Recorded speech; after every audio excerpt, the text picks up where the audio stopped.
بلال وقتی که از همسر این عبدالله سوال کرد، همسر عبدالله گفتند به خدا قسم عبدالله هیچگاه نماز خود در خانه نمیخواند مگر 5 وقت در نماز در مسجد جماعت از پشت رسول اکرم نماز میخوانده.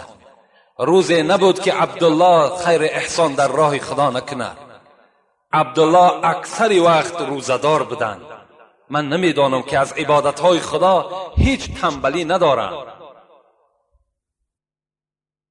رمضان و ادیت الزکات و حججت البیت فماذا لی. صحبت هم یگذاریم.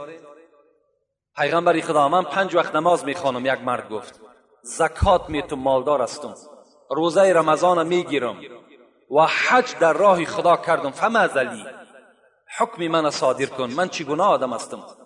من فعل ذلك، پیغمبر خدا گفت کسی که اگر همچنان عملهایی که تو نامبر کردی ای فرزند من انجام داد، کان مع النبیین و صدیقین و شهدا و صالحین، کسی که اگر این عملهای تو الحال فرزند من نامگیر کردی، 5 وقت نماز، دادن زکات، گرفتن روزه و کردن حج، اون کس در روز قیامت همراه پیغمبرها، همراه شهدا، همراه صادقا و همراه صالحین است. الا ان یعوق والدی، لیکن گفت پیغمبر خدا مگر در اینجا یک شرطی است، مگر اینکه اگر عاق پدر مادر نشیده باشد.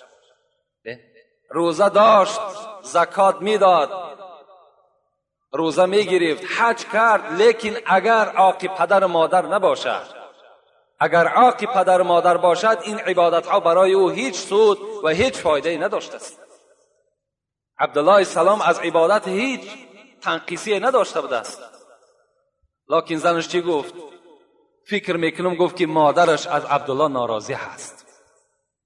اینش گفت خاطری من ده هست، یادی من ده هست که مادر عبدالله از عبدالله ناراضی هست. رسول اکرم که از پدر مادر دیدار بر ما و شما شیرینتر و عزیزتر است و غمخوارتر است و باید ما و شما از پدر مادر دیده پیغمبر خدا را دوستتر بداریم. رسول الله به طاقت شدند.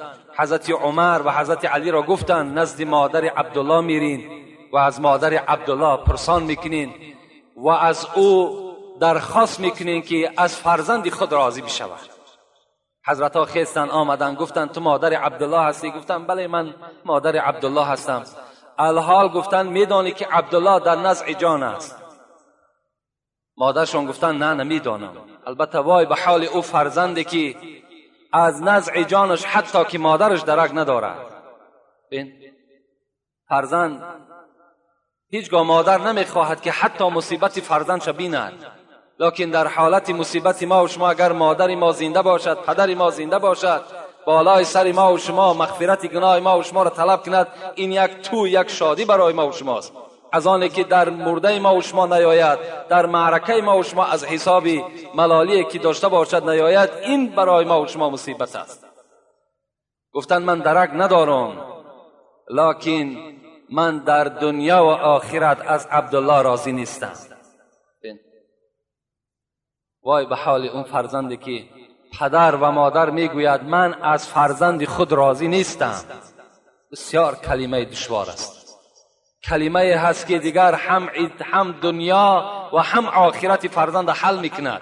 من از فرزند خود راضی نیستم، نه در دنیا و نه در آخرت. حضرت عمر هراسان شدند، دوان به پیش پیغمبر آمدند، گفتند از زبان مادر این سخن صادر شد. رسول اکرم خود خیستند، مادر را آوردن نزد عبدالله شیناندن، گفتند به چهره فرزند خود نظر کن. در حالتی هست که اگر تو راضی نشوی کلمه شهادت بر زبان این فرزند تو نمیگذرد و حال مشکلات مرگ این آسان نمی شود. گفتم پیغمبر خدا به حق خدا و پیغمبر که من از این فرزند راضی نیستم. گفتن چرا راضی نمیشوی؟ گفت این کسی هست که برای خاطر زنش مرا از خانه خود پیش کردگی هست. برای خاطر زن خود، برای آنه که مثال شیرینی و محبت زن در دل او اثر کرد و مرا از خانه خود پیش کرد، من چگونه این فرزند ببخشم؟ رسول الله گفتند به حق آن چیزی که به حق آنه که من پیغمبری تو هستم و تو امتی من هستی، مادر عزیز از فرزند خود بگذر، از فرزند خود راضی شو. میگه این مادر وقتی که این سخن شنید که به حق پیغمبر و به حق امتی بودن تو، گو من از فرزند خود راضی شدم. در زمان میگه نگاه کردن که عبدالله با صدای بلند لا اله الا الله محمد رسول الله را میگه بر زبان خود رانده کردن و به جان به حق تسلیم کردن. رسول اکرم بعد دفن این قبر چی گفتن؟ گفتن که وای به حال اون فرزندی که در دنیا مادر یا پدر از او راضی نباشد و خوش به حال او فرزندی که در دنیا مادر و پدر چی می شود؟ از او فرزند راضی می شود. خوش به حالی. البته از همه شما جوانای عزیز احترامانه از نام پیغمبر خدا خواهش دارم پدر و مادر آزار نتین. باور کنین اگر شما بخواهید که در قبر شما باغهای از جنت باشد و شما وارد جنت شین و قصرهای بهترین جنت از خود کنین، هر آینه پدر و مادر از خود راضی کنین.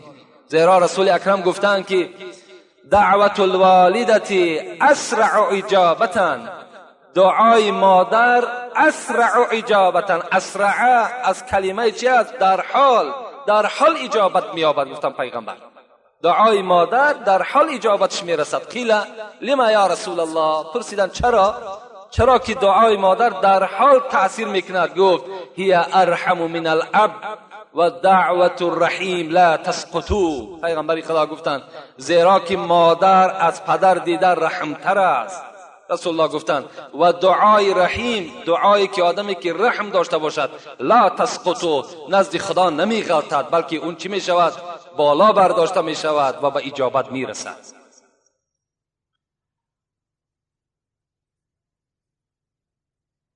حضرت موسی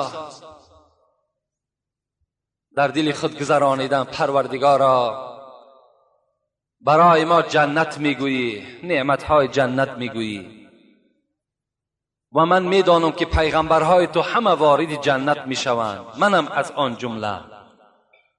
لکن من در جنت همراه کی هستم؟ همراه کی هستم در جنت و همسایگی کی در من قرار دارم؟ خداوند ندا کرد موسی تو همراه یک قصاب در جنت سکونتی میکنی و هم صحبت بیشوی. حضرت موسی میگه در حیرت افتادن قصاب؟ گفتن بله همراه یک قصاب تو در جنت همراه میشوی. حضرت گفتن اون قصاب کیست؟ گفتن در فلان شهر سکونتی میکند. حضرت میگه از مکان خود سفر کردن و بر آن شهر رسیدن، نگاه کردن که یک قصاب عادی هست، عملش مثل عمل همین آدمهای عادی هست، دیگر هیچ عملی نداره. تا بیگاه میگن همین قصاب نظارت کرد، نگاه کرد. بعد این میگه بیگاه که شد حضرت موسی خودش را معرفی نکرد، شناس نکرد، بلکه گفت مسافر آیا در خانه خود راه میدهی؟ ما مسافر هستیم. گفت بله البته به البته، مرحمت گفته. از پس این قصاب میگه روان شد. وقتی میگه در خانه قصاب در آمدم، در یک خانه مرا شیناند. البته اون وقتا این قصرها و این 3 ایتاژ و 5 ایتاژ خانه ها نبودن، مگر یک خانه یا 2 کلبه‌ای داشتن خلاص. میگه شیناند و حضرت پیش از آن که نزد من دسترخوان پرتاید و آنچه در خانه دارد پیشنهاد کند، اولا نگاه کرده میگه در کنج خانه یک سبدی بود که پر از پخته بود و در داخلش میگه یک زنی خیلی برجا مانده افگار در داخل همون سبد بود. میگه حضرت میگه نزدیک شدن، با دست خود میگه طعام دراز میکردن، بر دهان او کس آب میدادن. وقتی که سیر شد میگه دستش میگه مادر برداشت، یک دعای داد میگه و قصاب میگه از خانه بیرون شد. وقتی میگه این قصاب از خانه بیرون شد، من نزد سبد حاضر شدم و گفتم مادر السلام علیکم، شما کی هستین؟ گفت من مادر همین قصاب هستم، سالهای زیادی رنج دارم، مصیبت دارم، بیماری دارم، لیکن الحمدلله که این فرزند من دایم در فکر نفقه من هست، شکم و لباس من و جای خواب من دائم معین کردگی هست. میگد گفت مادر عزیز، آیا یگان امید، آیا یگان دعا، آیا یگان درخواست مقصد داری؟ گفت ای مسافر، گفت فقط یک امید دارم و دائم دعای من همین است که این فرزند من بعد این قدر مهربانی هایی که بر من میکند خدایا در جنت در همسایگی حضرت موسی باشد. فقط دعای من گفت همین است. میگه حضرت موسی گریان شدند و گفتند مادر، گفتند یک شادیانه بر من بده، یک هدیه بر من بده، زیرا که همان موسی که تو میگوی همان موسی من هستم و همان پیغمبر من هستم و دعای تو در نزد خدا اجابت یافت و این فرزند تو در جنت همراه من است. خوش به حال اون فرزندهایی که همراه پیغمبرها و همراه شهدا در جنت از پشت چی؟ از پشت خدمت کردن در حق پدر و مادر هست. رسول اکرم در حدیثهای فراوان خود به ما و شما خبر میدهد کسی که سحر از خواب میخیزد مرضیاً لابویه، هر وقتایی که سحر بیدار می شود پدر و مادر از او راضی هست، پدر و مادرش راضی هست. مادامی که پدر و مادر راضی شد، رسول الله چی گفتند؟ له بابان مفتوحان الی الجنه.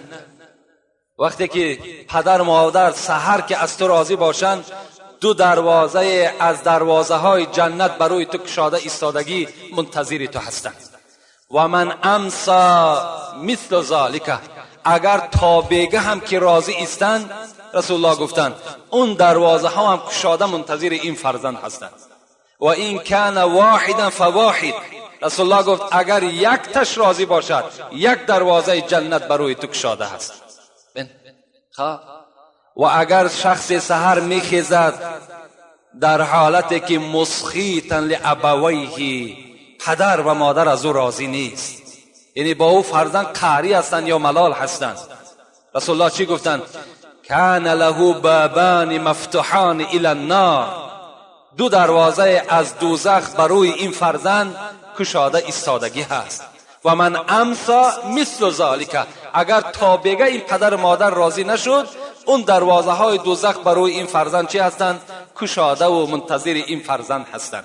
و این کان واحدا فواحد، اگر یکی همین هم غضبناک باشد، میگد ملال باشد، ناراضی باشد، یک دروازه دوزخ برای این فرزند منتظر است. لکن در دوام رسول الله چی گفتند؟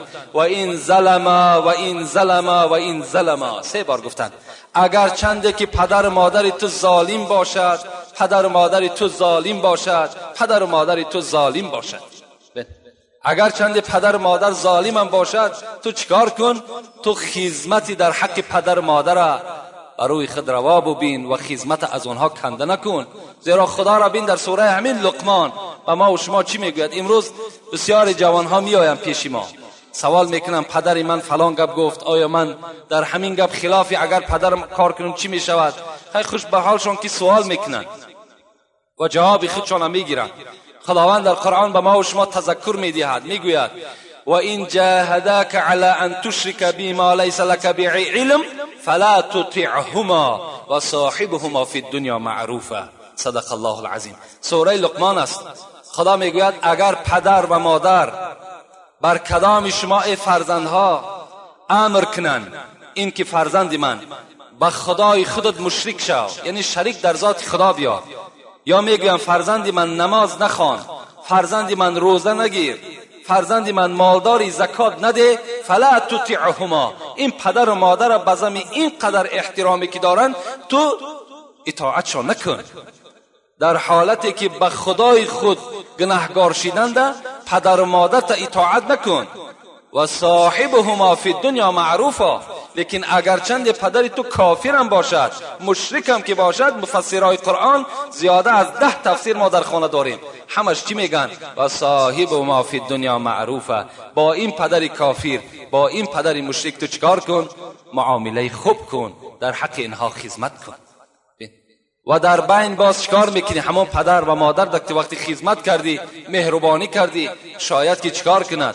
شاید که این هم باز در دلش خداوند یک ترحم و در دلش خدا یک توفیق جایگیر کند و باز به سوی اسلام چیکار کند؟ رجوع کند از حساب خدمت شما. حتی حضرت موسی را میگوید، در روایت ها میآید که وقتی که بالای کوه طور میرفت، با خدای خود میگد نازیده گپ میزد، می نازید که ما با خدای خود چیکار میکنیم؟ یعنی سخن میگوییم. البته و کلم الله موسی تکلیما، این جای حقیقتش است، این یگان افسانه و یگان حکایه نیست، زیرا خدا میگوید که موسی از پیغمبرها کسی بود که همراه من صحبت میکرد، همراه من سخنرانی میکرد. حضرت موسی میگد بالای همون کوه طور میبرامد و بناز با خدای خودش چیکار میکرد؟ صحبت میکرد و احکام و ارکانها را می آورد بر امت خودش می رسانید. روز از روزها میگه حضرت موسی بالای همین کوه طور با خدای خود میگه راز میگفت.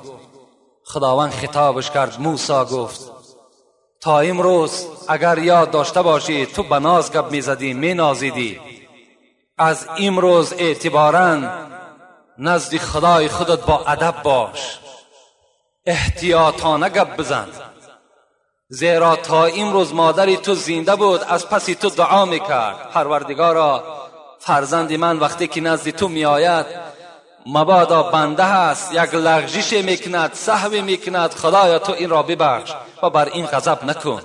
امروز مادری تو از دنیا گذشت، دیگر تو ناز بردار نداری، نزد خدای خود با ادب باش، با احتیاطانه گپ بزن، زیرا یگانه کسی که دلپری تو بود و در حق تو دعا کن بود این مادری تو بود که از دنیا گذشت.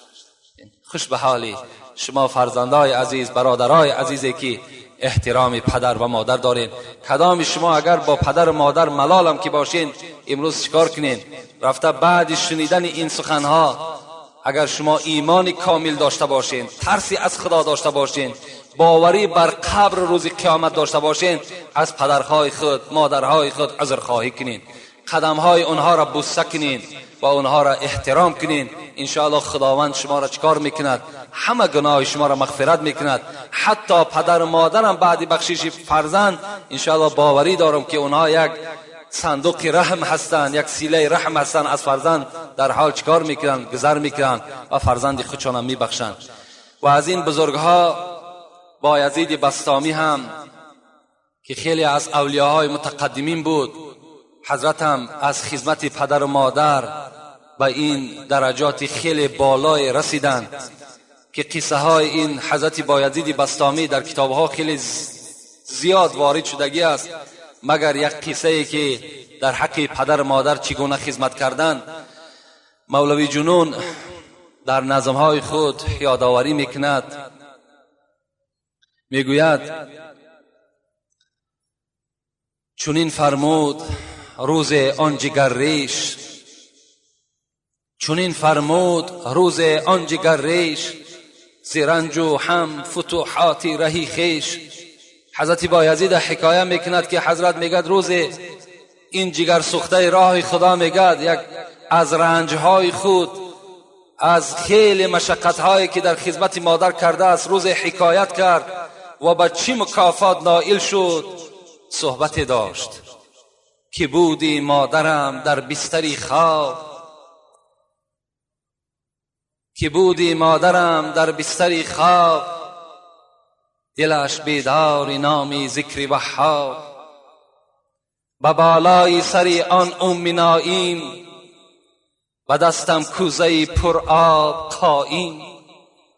حضرت بایزید بسطامی میگوید مادر من بیمار شد، بستری شد، افگار شد، دیگر قوت خیستن نداشت. من که فرزند او بودم، من که پیرو قرآن بودم، من که پیرو محمد بودم، و از خدمت پدر و مادر که آگاه بودم، بر بالای سر این مادری خود میگد ایستاده بودم که مادرم فریاد زد فرزندم آب بیار. آمدم میگد به دستم کوزه پر آب قائم، آمدم تا آب آوردم که مادرم خواب برده است. کوزه را داشتم در دستم، زی وهمی که مبادا آب گوید، زی وهمی که مبادا آب گوید، مرا در جستن آبش بجوید.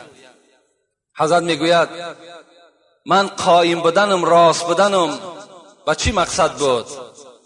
با مقصدی که شاید که مادرم آب بگد اگر مرا غافل بیابد یا مرا نیابد. چنان کردم در آن شب انتظارش، دو دستم خسته شد دل انتظارش. چنان همان شب میگد برای من مشکل آمد که در دستم کوزه خود قایم راست ایستادگی، دو دستم میده شد دل بی قرارش، دلم بی قرار می شد، دست ها مانده می شد. با وقتی صبح شد از خواب بیدار، که بودی تشنه لب آن آب تیار. حضرت میگوید صبح شد، میگد همان قایم ایستادن من، فرمان خدا مرا نگذاشت که من در جای خود بشینم، بلکه همان کوزه میگه در دستم و ایستاده. نگاه کردم مادرم وقتی صبح میگه از خواب بیدار شد، که بودی تشنه لب آن آب تیار. و مجرد میگه بامداد که بیدار شد آب گفت، آب درازش کردم بنوشید آب گفت ای نیک فرزند، نیاسایی دم تو ای جگربند. البته مادر است، غمخوار است. وقتی آب گفت نگاه کرد فرزندش راست ایستادگی هست، گفت ای نیک فرزند، ای فرزندی که دنیا و آخرت تو آباد است، نیاسایی دم تو ای جگربند. چرا تو یک دم آسایش نکردی؟ چرا یک دم راحت نکردی؟ شبی تاری دراز کوزه بر دست، شبی تار دراز کوزه بر دست، چرا ننشسته ای شیدای سرمست؟ میگه حضرت گفتن مادرش که ای شیدای سرمست، ای دوستی خدا، این شبیت راست تو همین بالای پا قرار داشتی و این کوزه در دستی تو بود؟ میگه حضرت چی گفتن؟ که گفت از ترس آنکه آب گویی، که گفت از ترس آنکه آب گویی، اگر غافل شوم هر سو بجویی. گفت از خاطر آن من بالای سر تو ای مادر قرار داشتم، که مبادایی که اگر یکی آب میگفتی دویم باره من خواب میشدم، کی بر تو آب میداد؟ زی تأخیرم ملال آید بخاطر، زی آزارت بجانم میرسد تیر. اگر تأخیر میکردم از تأخیر کردنم میترسیدم، اگر آبت نمیدادم بر جان من صدها تیر مصیبت و مشقت آمده میرسید. از این خاطر گفت حضرت چیکار کردم؟ من بالای پای خود راست ایستادم و خدمت تو را یک شب انجام دادم. از آن دلیابی او در سحرگاه، کشاده شد دری اسرار الله. حضرت مولوی میگوید مادامی که دلیابی کرد، مادامی که بر مادر خود خرسند یعنی خدمت کرد، درهای اسرار الهی کشاده شد و میسر شد مراد دل و حکمت، شدم مستغرق فیضان رحمت. وقتی که میگد که اسرار، درهای اسرار که کشاده شد، چکار کرد؟ فیض خداوندی، رحمت خداوندی بالای من همون شب ریخت و من بر این اولیاگی و به این درجات هایی که رسیدم همه از حساب چی بود؟ از حساب پدر و مادر خدمتش بود. حتی که همین سلطان ویس قرنی که ما و شما داریم، همین حضرت هم از خدمت مادر به این درجات رسیدن که رسول الله خود حضرت سلطان ویس قرنی را ندیدند، لکن به اصحاب خود فرمایش دادند که ابو بکر تو هم سلطان ویس قرنی را نمی بینی؟ لکن عمر تو بر او چیکار میکنی؟ تو بر او رو پرو میشوی. این از معجزه های پیغمبر بود که در حدیث های صحیح پیغمبر میگذرد. تو کسا میبینی و اون کسا چیکار کن؟ از سلطان ویس قرن تو دعا طلب کن، تو دعا طلب کن. که وای گفتن رسول اکرم وای از کجا میشناسیم؟ گفتن کفی دستش سفید است، یعنی کسلهای سفید شده باشد، کفی دستش گفتن سفید است. از این گفتن شما حضرت سلطان ویس قرنی را میشناسید، از او دعا طلب کنید. بین حضرت عمر یار دویم پیغمبری خدا که رسول الله گفته بود انت فی الجنه، ای عمر تو در جنت هستی، باز عمر را سپارش داد که دعای حضرت سلطان ویس قرنی را بگیرید. برای چی؟ برای که او خدمت مادر کردگی است و خدمت پدر کردگی است. در مسئله ها میگذرد کسی که عاقی پدر و عاقی مادر است در امامتش کراهیت است. این اگرچه عالم است، اگرچه مفسر قرآن است، اگرچه یعنی چی رتباتی نداشته باشد، اگر عاقی پدر و مادر باشد در نمازی که به مردم میخواند کراهیت دارد. تا این اندازه را فقهای ما و شما مهنت ها کردگیند. کدام پدر و مادری که از کدام فرزندی که اگر ناراضی گذشته باشد، یعنی گذاشته رفتن، برای اونها را هم ابولیث سمرقندی توصیه میدهد. شاید که این فرزندها از حساب نادانی کردند، یا شاید فرزندهایی باشند که این چنین خدمت‌هایی که الحال من ذکر کردم از گذشته ها شاید این خدمت‌ها را نکرده باشند و افسوس بخورند که اگر پدر و مادرمان میشد هر آینه این خدمت‌ها را میکردیم و دعای اونها را میگرفتیم. برای اینها هم وظیفه است. ابولیث سمرقندی میگوید برای آن کسانی که افسوس میخورند که پدر و مادر از آنها راضی شود و این فرزند اهل جنت شود، یا فرزندی که پدر و مادرش از اون ناراضی گذشتگی هست، اونها چیکار کنند؟ اونها باید که اولا گفت حضرت ابولیث سمرقندی هم که محدث است میگوید که اولا خود فرزند باید صالح باشد. برای اینکه اگر پدر و مادر از او راضی شوند، پدر مادری که گذشتگی هستند بخواهند که اگر اونها را در قبر از خود راضی کند، در دنیا خودش صالح باشد. یعنی هم فرزند نمازخوان باشد، فرزند حلال خور و حلال رفتار باشد. دویم وظیفه‌اش با رفیقهای پدر و مادر رفت و آمد داشته باشد. سیوم وظیفه‌اش خیر و احسان در حق پدر و مادر کند.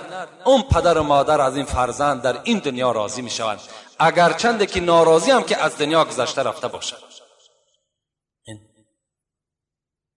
و برای آن کسانی که پدر و مادرشان زنده هستند فراموش نکنید که جنت و دوزخ شما در پیش شما هست.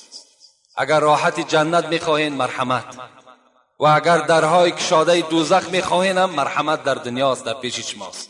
لیکن فکر میکنم که عذاب دوزخ ما و شما طاقت نداریم. عذاب دوزخ علاوش آتشش مثل آتش دنیا نیست، بلکه 70 برابر رسول اکرم گفتن از این آتش دنیا فرق کننده است. شما برای یک تجربه بالای یک همین گاز شما شعله‌ور کنید، بالای همون یک بگیم ثانیه دستان بالای همون بدارین، در آتش دنیا شما طاقت ندارین. چگونه مثال آتش دوزخ ما و شما طاقت میکنیم؟ نداری طاقت یک زخم سوزن، نمی ترسی چرا از سوز گلخن؟ البته شما طاقت یک زخم سوزن هم ندارین، از سوز گلخن از آتش دوزخ چرا شما نمی ترسین؟ آخر دعوانا ان الحمد لله رب العالمین. پروردگارا از ثواب و از اجرهایی که در این امر معروف و نهی از منکر موجود هست، خدایا این گوش کننده ها را نصیب و روزی بگردانی و خدایا همه ما را محب مسجد و محب پدر و مادر و محب شنیدن امر معروف و نهی از منکر بگردانی و خدایا تمام جوانهای ما را، تمام مردم ما را خدمت کننده در حق پدر و مادر بگردان و با دعای نیک این پدر و مادر وارد شدن جنت را بر همه ما خدایا نصیب و روزی بگردان. ربنا افتح بیننا و بین قومنا بالحق و انت خیر الفاتحین. السلام علیکم و رحمت الله و برکاته. خیر احسان هایی که در پیش ماست، خدای این خیر احسان ها را به درگاهش مقبول بگرداند و خدایا در هر دو عالم این برادرها را سربلند نگاه بداری، مرادها و مطلوبهاشون خدایا حاصل بسازی. آمین و رب العالمین. خیلی سوال های زیادم در نزد ما در خانه هم هست. چند جمعه هست که فقط ما موضوع گپ میزنیم. میخوام که جمعه آینده در باب سوال ها و جواب هایی که هست البته سوال جواب میکنیم و خدا خواسته باشد جمعه های آیندهش باز میبینیم که فصل قیامت یا یگان فصل دیگر را به سمع شما میرسونیم.